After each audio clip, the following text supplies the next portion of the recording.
The prosecution may consider the idea a fantasy, but what the defense has postulated was believable enough to persuade the jury to change its leaning.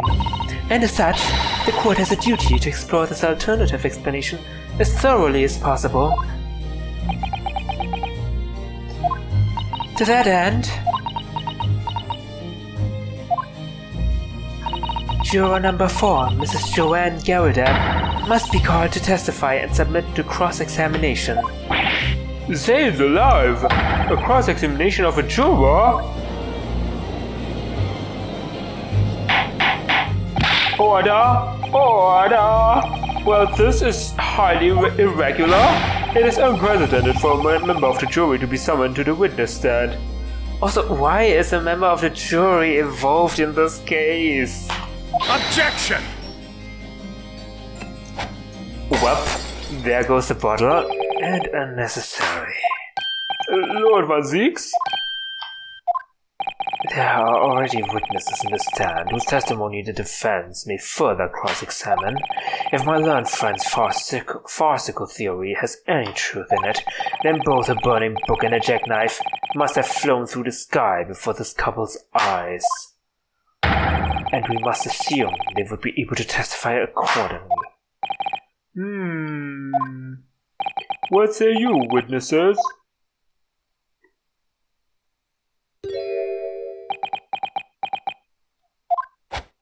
Yes, sir. Constable Rolly Beat reporting for duty, sir. Well, good morning, officer. Sorry for dozing until now, sir. I haven't slept for a month on account of a villain who's appeared on my beat, sir. Oh, they are so heroic, these London bobbies. Patricia, my darling, I've been neglecting you, but no more. Oh, Rolly, my hero, you make me swoon. Please, game. Very well, I hereby reject the defense's request. Oh. And order the witnesses in the stand to testify again. State forthwith before the court any details pertaining to the defense's alternative explanation of events. Yes, sir.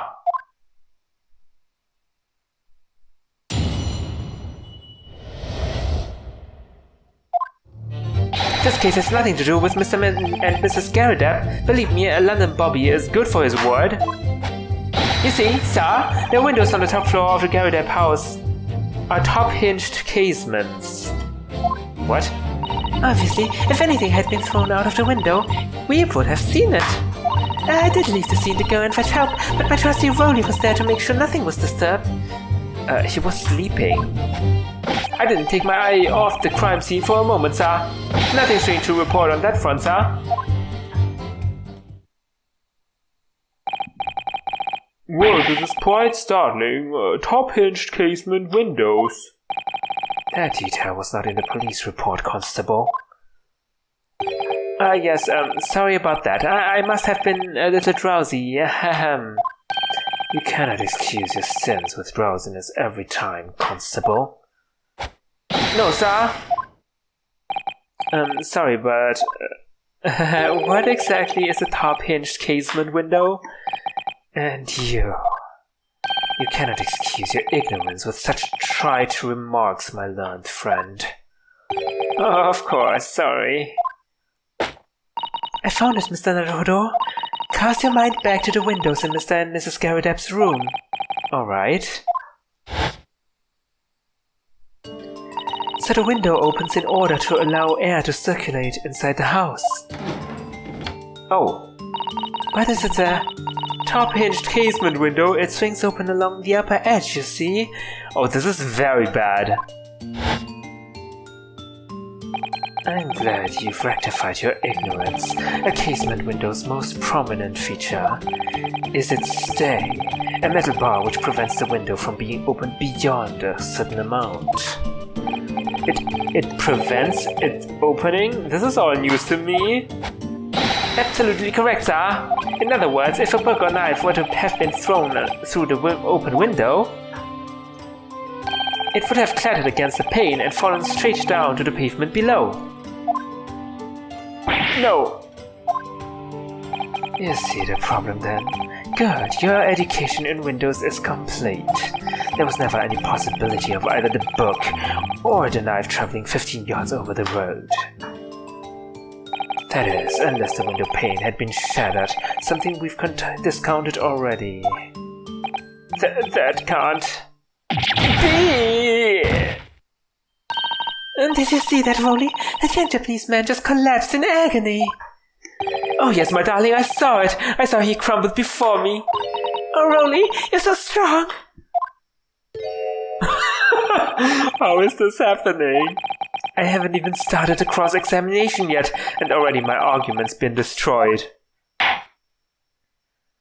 Kozo, if you could drag yourself upright again, the court awaits your cross-examination. My lord. Oh good, another desperate situation. This is so helpful. I feel so helpless.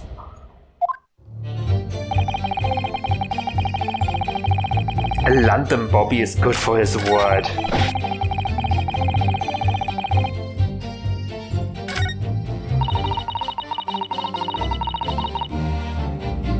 You could have seen it.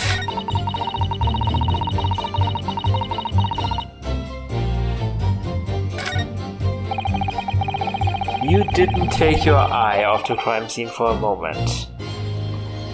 There's a lot of things I want to press on. Hold it! How can you say that for certain? A very good question, sir. And the answer is this. It has the noble founding principles of the force written on it as a reminder to all of us, policemen, of our sworn duty. He showed us that before, didn't he? Did he? I can't say I remember. To patrol the streets of London town and uphold the peace of the common man is what the job's all about. And that is why I can stand here today beside my long-suffering wife and tell you Bobby's good for his word. While rubbing my tired eyes, admittedly. Sir? Oh, Rowley, you're so manly. Of course I am, my darling Patricia. Oh, Pat. Oh, Rowley. Oh my god. No, none of this is what I meant. I meant, how can you say for certain that this case has nothing to do with Mr. and Mrs. Garridab? Ah, I see, sir. You should have said so earlier, sir. Yes, well, so could you answer the question? That was a waste of time then. Absolutely, sir. I will answer it to the fullest of my ability, sir. There's a surprising reason why Mr. and Mrs. Garridab's domestic dispute can't be related to this case. There is? But before I get into that, sir, just one thing. Yes? I'd very much like you and all your countrymen to understand the great British institution of Scotland Yard. So I hope you take back some tales of us London Bobbies and how we uphold our guiding principles. I wasn't planning on going back just yet. I've only just arrived here. So to that end, sir, I'd be happy to lend you my warrant card for your perusal. But I must warn you, you won't be able to get through it without shedding a few tears. Thank you, I'll try. Okay, this is now evidence, which means this must be important. And he didn't elaborate on why the Garridab's dispute had nothing to do with the case. Principles of policing. A policeman will strive to preserve the peace within his allotted beat. A patrolling officer expected to walk 20 miles around his beat every day. For the furtherance of community relations. Police regulations. Any crimes fall under the jurisdiction of the beat in which they are discovered. When a crime is discovered on his beat, a policeman must assist with initial investigations and help detectives.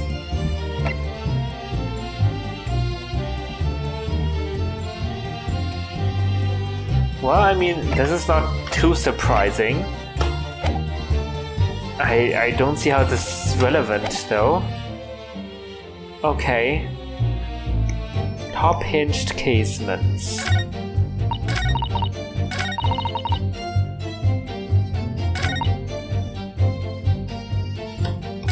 How would you have seen it? I mean, it was foggy.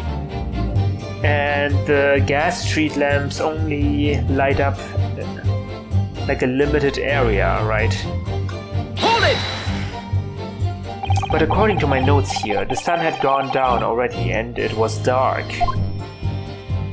Oh, but Rolly and I was strolling along, gazing at the night sky and looking for our lucky star. Sorry? The star that would guide us to eternal happiness. Can't it guide you to answer the question? If a flaming book had cut across the sky in front of us, it would have lit up like a shooting star. And if I'd seen a shooting star, I would have made a wish upon it. Let Rolly be an inspector, I would have said, 3 times at least. Of course, what with the smog and everything, we couldn't actually see any stars. In short, are you trying to say that neither a book nor a knife crossed the sky before you? Yes, sir, that is correct, sir. As sure as the night sky in London is starless, sir. It certainly seems like they're telling the truth. And then we saw the poor woman fall onto the ground, so we ran straight over to help her.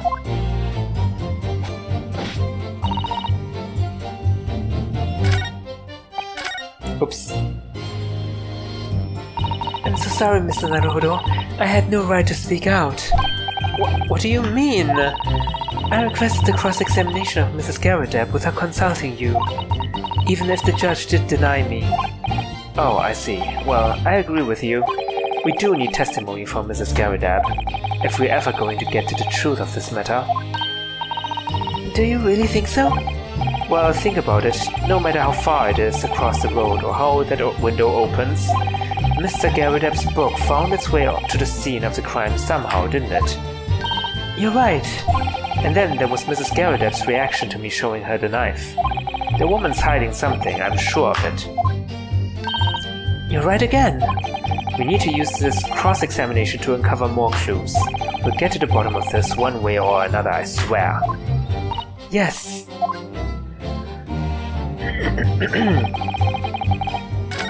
I wanted to press on that last statement. You did not take your eye off the crime scene, you say? Nothing to report. That's correct, sir. I had my eyes wide open the entire time, never looked away for a second. No one else approached the scene and nothing was removed from it. I can swear to that on the Your Honor, sir. Really, that seems a little strange. Beg your pardon, sir. Strange, sir. Seems altogether regular to me. This burnt copy of The Lion's Pride was originally in the Garrideb household, so the question remains, how did it find its way into the hand of the victim? Can you shed any light on that, seeing as you were at the scene of the crime the entire time? Aha! Could it be a different copy, sir? One that just happened to be burned as well? Even if that were possible, why would the victim have been gripping a book like that in her hand? As we can see from this photographic print, she had a bag over her shoulder. Well, sir, that book was in the lady's hand from the moment we arrived at the scene. Is that so?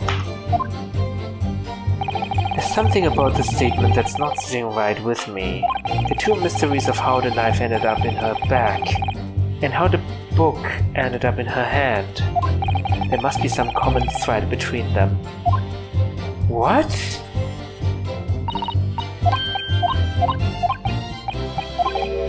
So, both the book and the knife were already there when they arrived at the scene.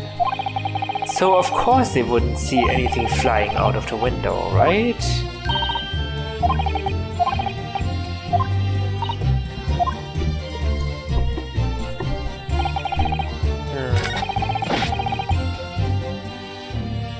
Top hinged casements. Hold it! By which you mean they don't open fully, is that correct? Yes, sir. They're just there to allow a bit of air through the house, you see, so they are restricted as to how much they open. And therefore, anything thrown out of the window from inside the room would simply strike the pane and fall to the street directly below. For clarity, allow me to mark the map. Here is the location where objects would have fallen. Yes, directly opposite the scene of the crime on the other side of the rather wide road. Would it have been so hard for someone to mention this top-hinged casement thing before? Well, I have another question for you, Constable. And what would that be, sir? How do you even know? Why would you have any idea what sort of windows Mr. and Mrs. Garrideb's house is furnished with? Ah, well, sir, that's very simple. You see, I helped with the investigation yesterday. Oh god, she's just going to say something unrelated to the case. Right? You helped in what way? Various members of the public were questioned in order to gather information about the case. That's right, sir. The sad truth is we are all overworked. So even though it wasn't under the jurisdiction of my own beat, I obviously wanted to help. I see. Well, thank you. Oh, is it my turn now? Okay, so let's do that again. Hold it! Okay, yeah. And he's just marking the map like we're idiots. Of course I know where it would have fallen if it would fall directly below the window. What the heck? Why do you have to spell it out for me?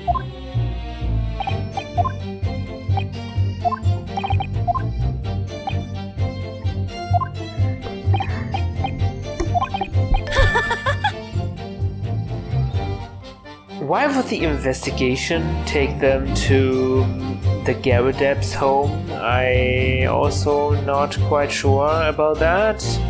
But let's ask Patricia. Excuse me!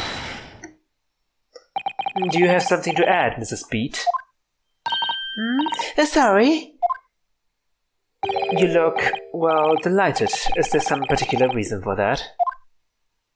Oh, I was just remembering, and that's all. Oh, we really were so lucky.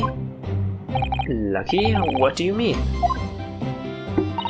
Well, of course I feel terrible for the poor woman who was attacked, but don't misunderstand me, please. But we were just so lucky it didn't happen on Rowley's Beat. It was so close, you see. Oh, I hadn't realized. Oh yes, that street, Briar Road, that's the boundary between Rowley's Beat and the next one. Isn't it right, my love?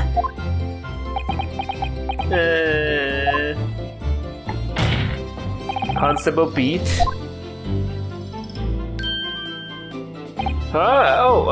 Yes, that's right. And that's the reason I was helping out with interviewing the occupants of the Garrideb household yesterday. And their house is on my beat, you see, sir? Ah, that really was cutting it close then. Constable, I wonder if you could clarify something. If the Garrideb household is on your beat, does that mean that the pavement next to it is as well? Outside Mr. Garrideb's house? Yes, ma'am. And the pavement on that side of the road is part of my beat. Ah? Wait. I see. I was unaware of that. Wait, what? Huh? But then the incident would occur. It would be on your beat, right? Or am I misunderstanding something?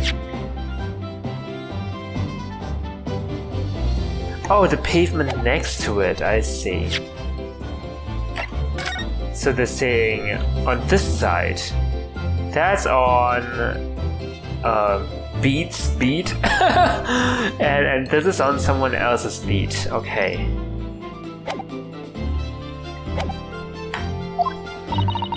Just think, if the woman had been attacked just on the other side of Briar Road, we would never have been able to go for that meal to celebrate our wedding anniversary. But that's the life of a Bobby after all. Oh. Extraordinary people are tirelessly working for the benefit of all Londoners. Do you know what I think? I think it was the good Lord's way of rewarding my Rolly for all his hard work. Don't you think so, my darling? That must be it, Pat, my love. That must be it.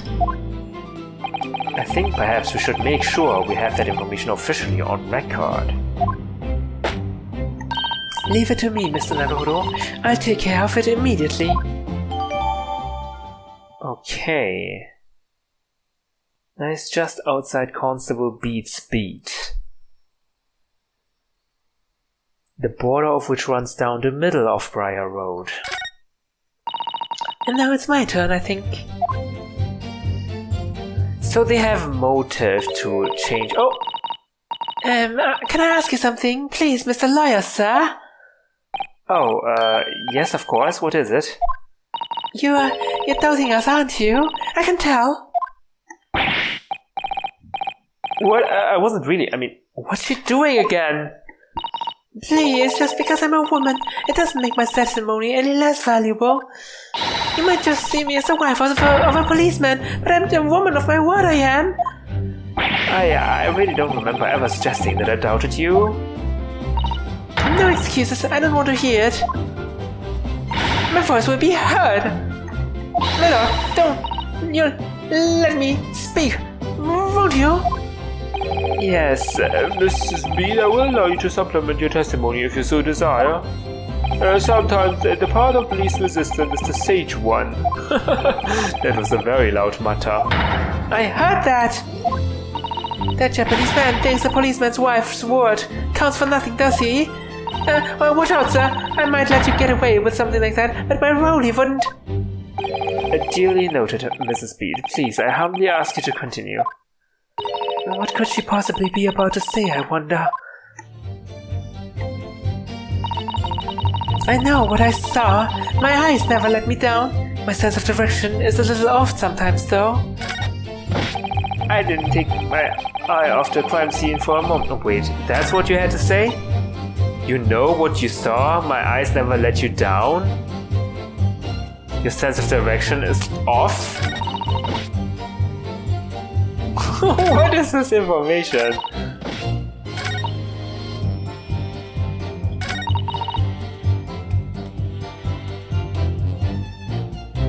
Hold it! Yes, you said that you went to a nearby police box to fetch another officer, is that right? That's right, yes. If it had been on Rolly's beat, I would have known exactly where I was going, of course. Don't feel bad, my love. You can't be expected to know the location of every police box on every beat. So Rolly told me the way, only I sort of got a little lost on the way. Oh, you did? Patricia, my darling, that's why I love you. Your terrible sense of direction is bewitching to me. Oh, Pat. Oh, Rolly! Oh my god. Oh, please. So, I suppose I was gone for about 15 minutes.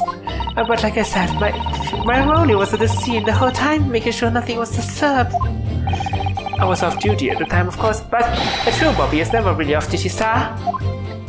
Okay. You know what you saw. Your eyes never let you down. This almost sounds like the lyrics to a song. Hold it! Mrs. Pete, nobody is questioning what you've told us. I saw it at it that evening. I saw it clearly. That little Eastern man with the whiskers and a funny curved back, slinking away from the scene. And I know what I didn't see as well. I didn't see any flaming books or knives flying through the sky. All very clear. You also mentioned something about having a poor sense of direction. Oh yes, well, that's a little embarrassing, really. I'm always ending up at the wrong place when I've made arrangements to meet Rolly. He gets ever so cross. Okay. You're always ending up at the wrong place when you've made arrangements to meet Rolly. Excuse me! Constable Beat, is there a problem?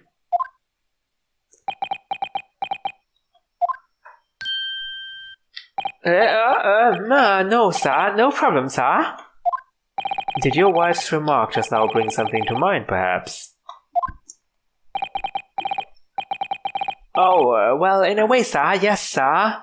I was just remembering that the same thing happened that evening is all.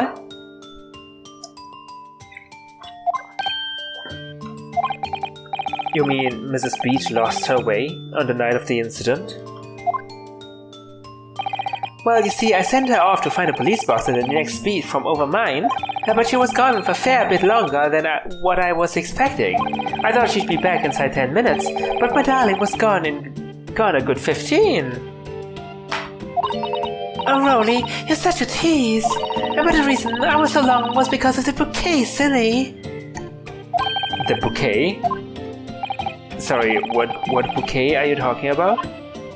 Oh, it was a present for our wedding anniversary. Rolly's so romantic.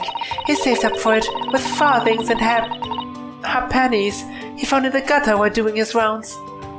What? You saved the pennies you found on the ground to buy a bouquet? Yes, how romantic.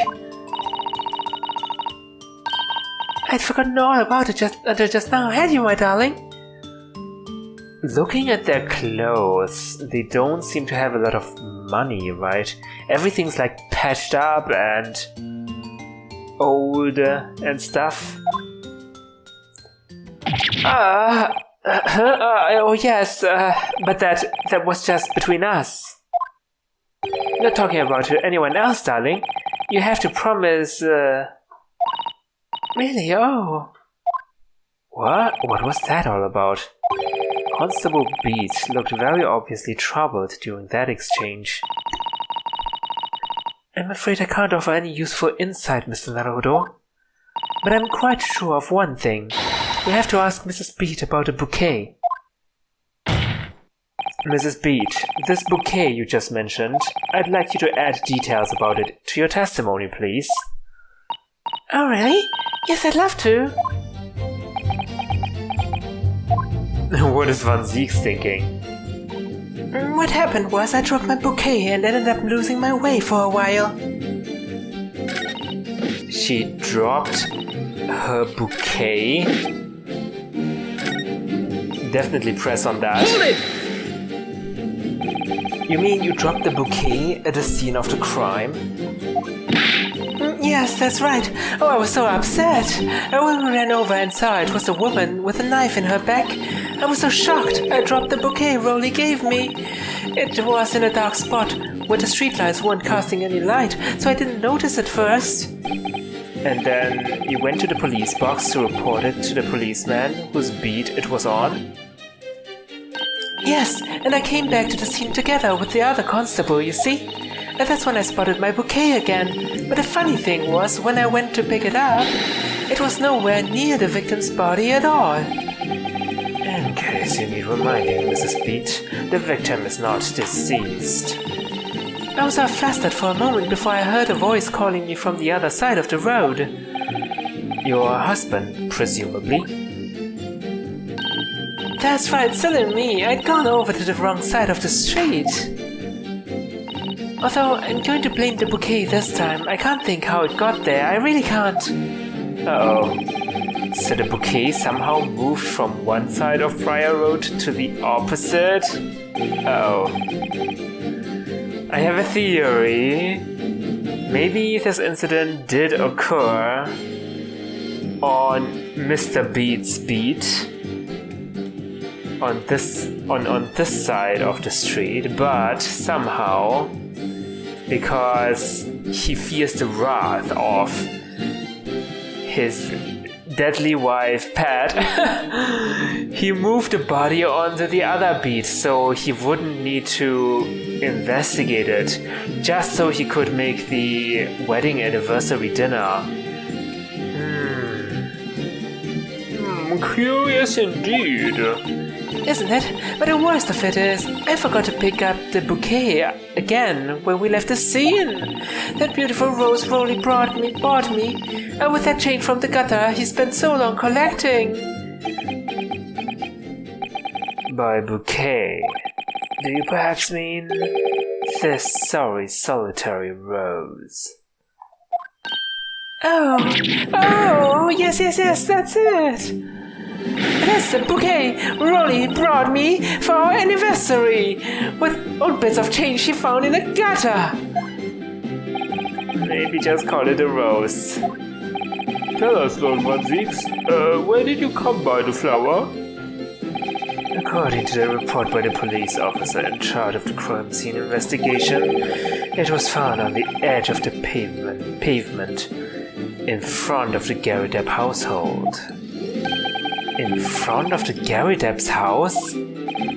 Although it wasn't noticed until the morning as it lay where the street lamps cast no light.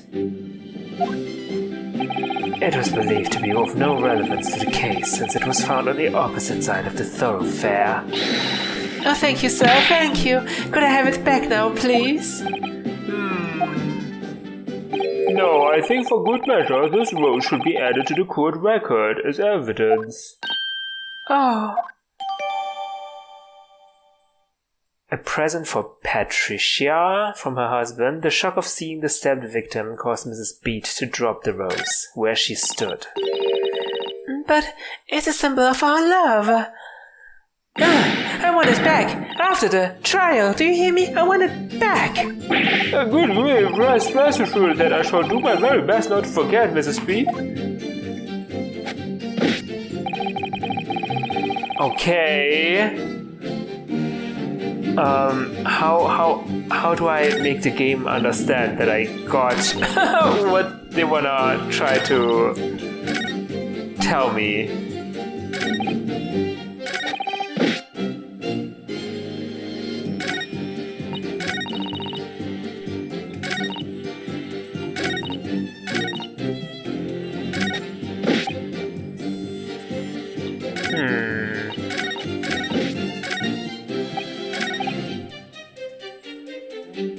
This case has nothing to do with Mr. and Mrs. Gary Depp. Maybe here.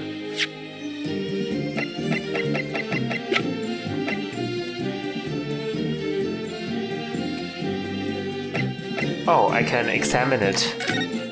Maybe let's do that. Examine. There's a rose wrapped inside a newspaper.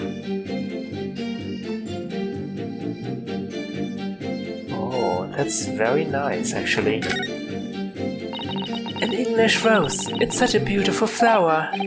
Ah, this is a rose, is it? I've never seen one before. Do you not take an interest in flowers, Mr. Naruhodo? I wouldn't say that exactly, but I do know 3 types at least. Gosh, 3? Yes, plum blossom, peach blossom, and cherry blossom. Perhaps you should consider branching out, learning some that aren't fruit tree based, for example.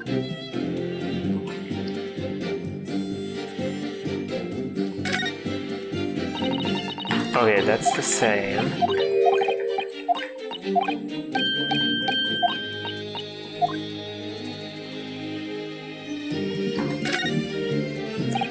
It's very stylish paper the flower's wrapped in, isn't it? It's just an old newspaper, Mr. Naruhodo. Oh, I suppose it's because I'm not used to seeing English print. It looks so exotic to me. Ah, I see. Is something wrong? Oh, no. I was just thinking that if you wrapped a stone-baked sweet potato in English newspaper, it might look like some sort of fancy cake. Ah, Susato-san, you do love your cakes. I mean, even Inspector Gregson's chips are wrapped in newspaper. Okay, that's the same. Okay. Yes. Nothing suspicious with this rose, I suppose. But it is suspicious that it's on the other side of the road.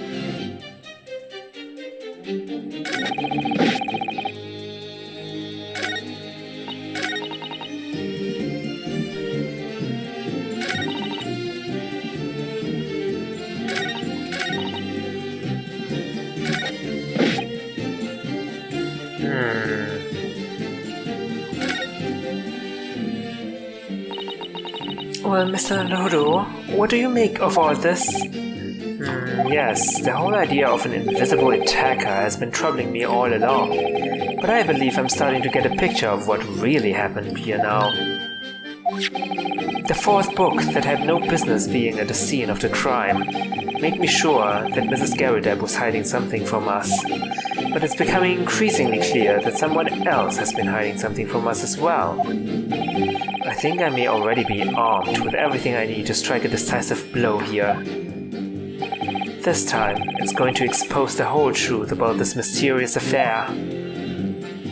Okay, so where do I do my contradiction or objection? I mean, this has nothing to do with Mr. and Mrs. Garrideb.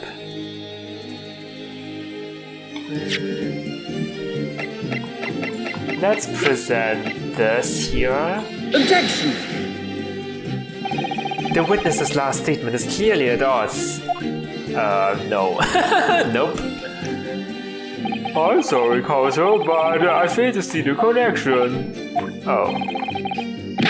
And for heaven's sake, would you kindly desist from that wide-eyed panic-stricken look you are wont to wear? But it's the only panic-stricken look I know.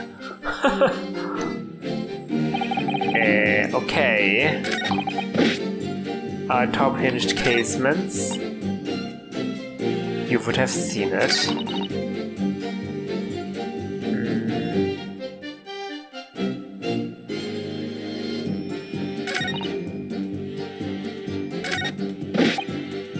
You didn't take my eye off the crime scene for one moment. Nothing strange to report on that front. Maybe we need to present it on this statement, but I'm gonna save just in case, because I keep failing a lot, it seems.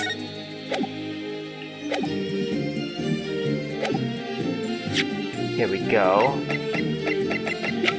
If you didn't notice anything strange, how come the bouquet is on the other side then? Objection! Oh, this seems to be correct. You claim, Constable Beat, there was nothing to report in the 15 or so minutes you were guarding the scene. But that cannot be. What do you mean by... What do you mean to say? In your testimony just now, Mrs. Beat, you explained to the court that when you arrived back at the scene of the crime with a policeman assigned to that beat, the bouquet you had dropped at the victim's side was no longer anywhere nearby. Objection!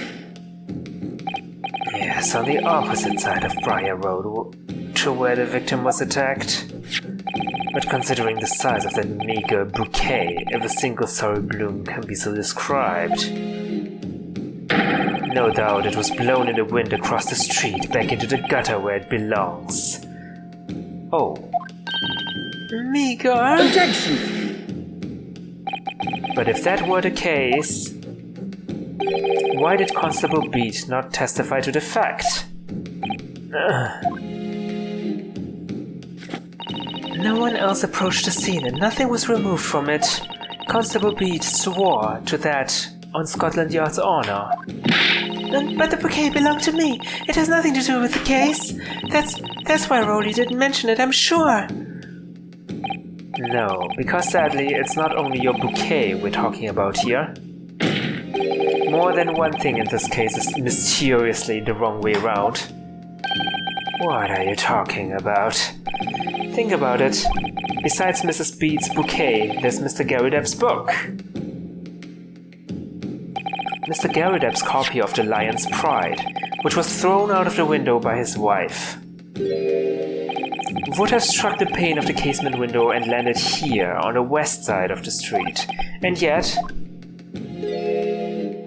it was actually found here on the opposite side of the road in the victim's hand. Meanwhile, according to the testimony we've heard, Mrs. Beat's bouquet should have been dropped here at the scene of the crime on the east side of the street, but in fact, it was actually found here on the opposite side of the road in front of Mr. and Mrs. Garrideb's house. There's no logical explanation for those things, unless somebody deliberately moved them.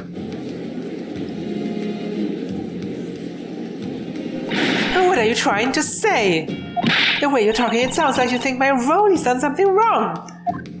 Don't let her do a word, as Squally lawyer says. Wittering on about books and bouquet, why should we care? It's nitpicking, that's what it is. Oh good, Mrs. Garrideb's come round. You might call it nitpicking, Mrs. Garrideb. But deliberately meddling with the scene of a crime is a criminal offense. It's called, tampering, Mr. Naruhodo.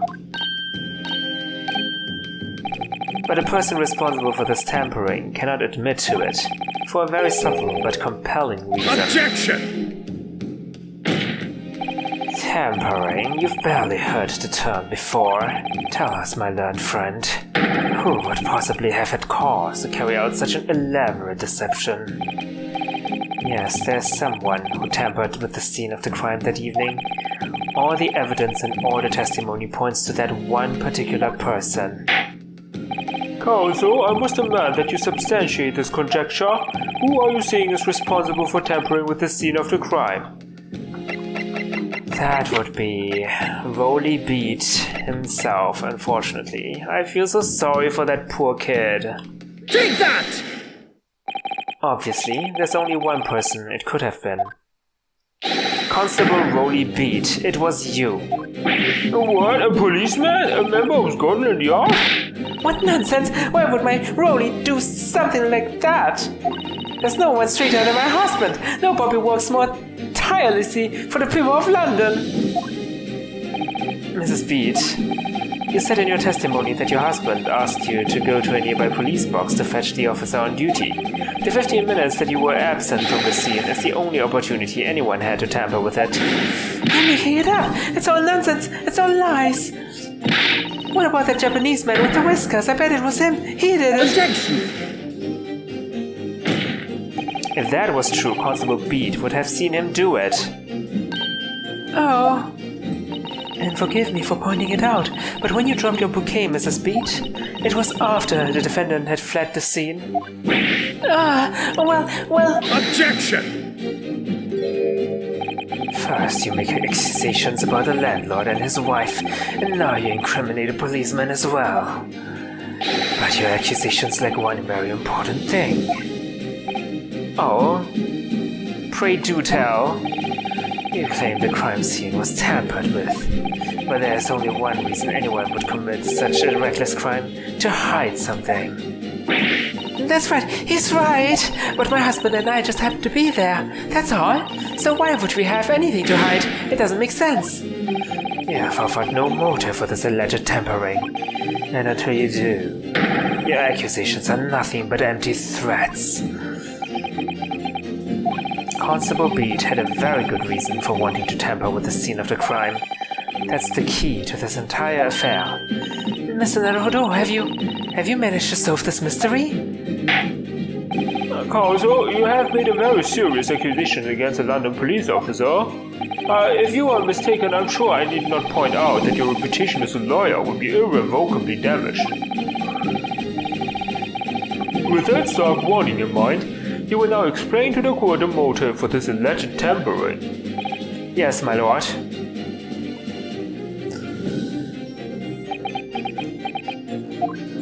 Constable Beat's motive for tampering with the crime scene was to hide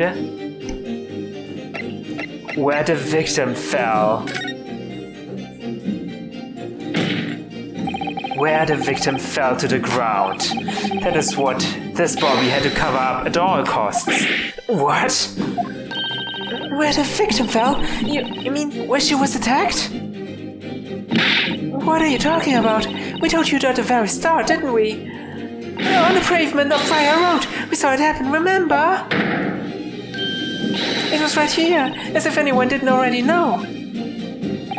That's certainly what everybody has been led to believe. But in fact, that isn't where the victim was stabbed at all. What?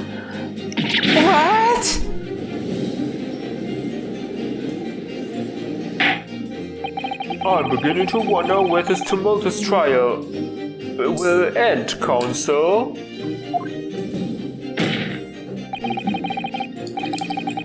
If that's your assertion, then the court is dying to know, my Nipponese friend. Where are you proposing that the crime actually took place that evening? Well, on the west side of Briar Road. Naturally. Take that! But that's... on the opposite side of the road. I don't understand. On the evening in question, Mr. Garrideb's book fell directly down from the open window above, and your bouquet, Mrs. Beat, never moved at all. What did move was the scene of the crime itself. Good gracious! Objection! Perhaps you haven't been listening to the ample testimony the court has heard. But these witnesses both saw the moment the attack took place. That's right, I saw it with my own eyes. It was 5 o'clock in the evening and already dark. There was the typical London fog on the ground. When you saw the incident unfold and ran to the victim's aid. That was actually on the west side of the Briar Road. No, that's not true. It can't have been. Constable Beat then arranged for you to be absent for a while by sending you for help. And during the 15 minutes you were away, he transplanted the crime scene. He moved all the things shown in this print, the victim herself, the 4 books. He moved everything, in fact, to the pavement on the east side of Briar Road. Extraordinary. But the constable overlooked one thing. What?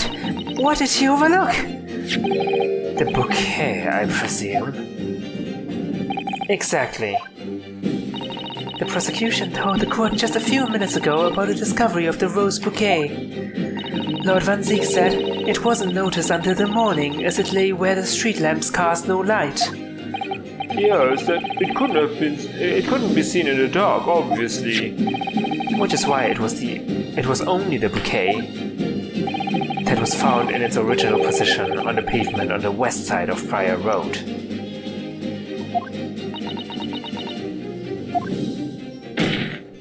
And that is the defense's theory about what really happened that evening. How do you respond, Constable Rowley Beat?